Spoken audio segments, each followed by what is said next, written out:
The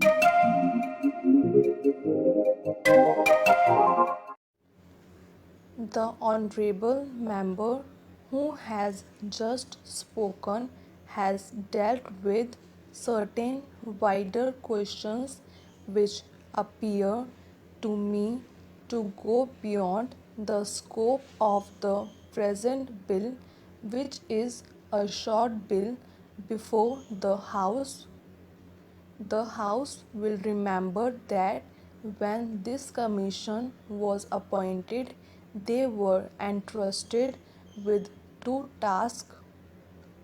One was to examine the whole income tax procedure and suggest ways and means to avoid or prevent evasion in future.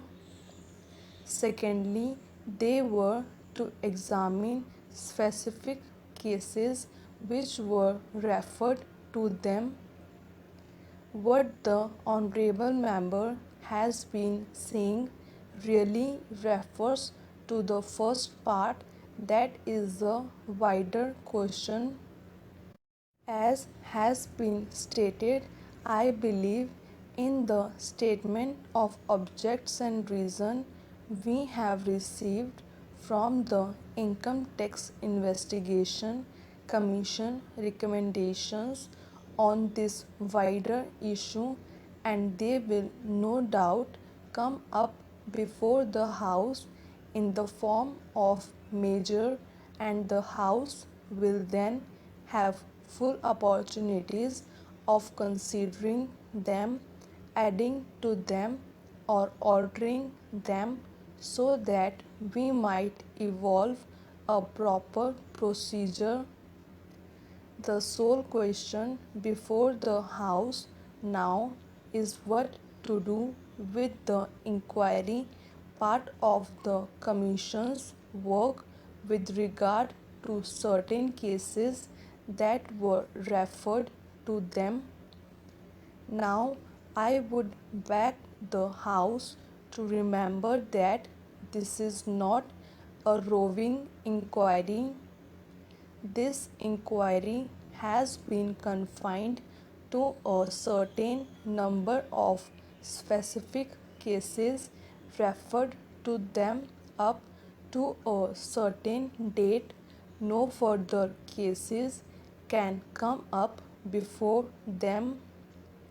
Apart from that, a fair number of all the cases that have been referred to them has been disposed of, and a large number still remains, and this bill is limited to those particular cases and none other.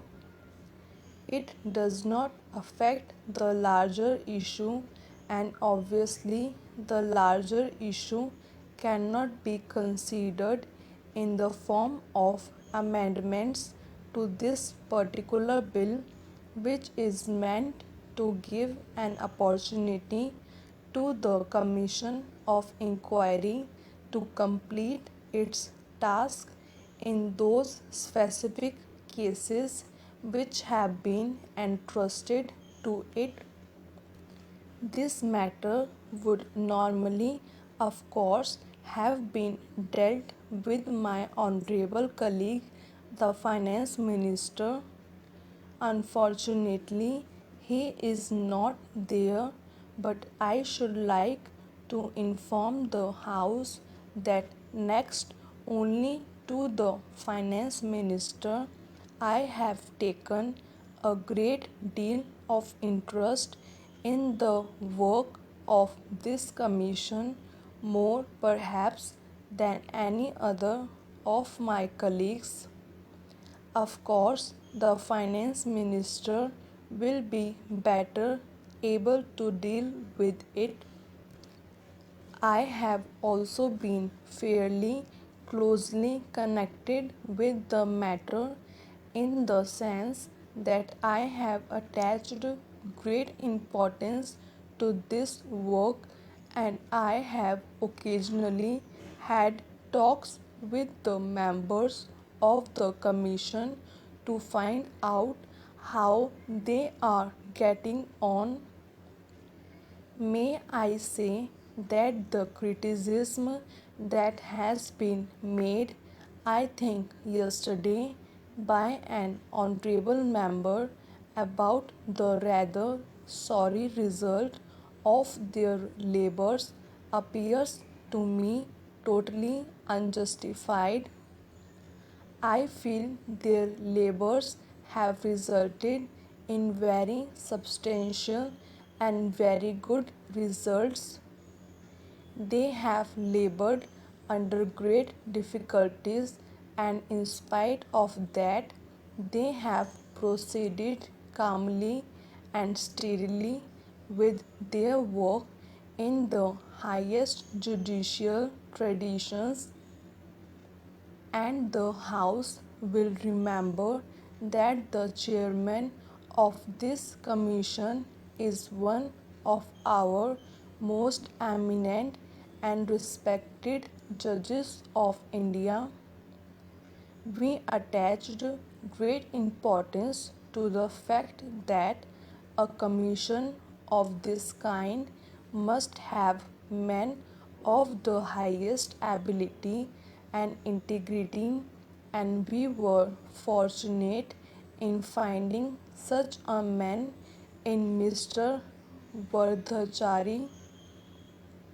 Anything entrusted to a judge of that high standing with his lifelong experience of the bench is bound to be carried out in a judicial manner. The House can be sure of that.